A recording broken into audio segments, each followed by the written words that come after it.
Teshaboyev Amorxon siz farzandingiz. Sizni farzandingiz, tabriklayman. Bizda Logos maktabimizda monitoring testdan 100 balldan 100 ball oldi. Bunaqa natijani hamma o'quvchi ham ko'rsata olmaydi. Shu sababli bunaqa natija eng avvalambor ota-onani e'tiboridan, ota-onani doimiy o'sha farzand nazoratidan va ilmini qo'llab-quvvatlaganligidan dalolat beradi. Sizga maktabimiz ma'muriyati tomonidan tashakkurnoma beramiz. Va maktabimiz nomidan bu sizga sovg'a. Bunaqa rahmat, sog' bo'ling opa.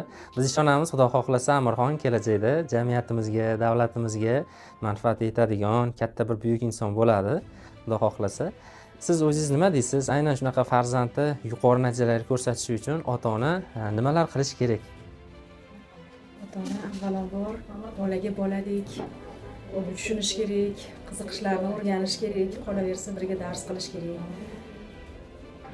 E'tibor berish kerak-da. Faqat ish bilan, to'g'ri ish bilan bo'lamiz hammamiz, lekin bolaga yaxshi o'qib keldingizmi, darslaringiz qanaqa deb birgalashib dars qilish kerak ota-ona ham yoshligida ayniqsa. Albatta. Yaxshi iqtidori bor, bilimga chanqoq, qiziqishlari bor. Kelajakda katta inson bo'ladi.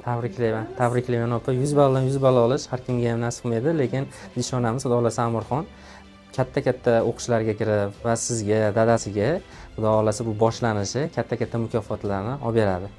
Sog' bo'ling opajon, salomat bo'ling. Xo'p, rahmat.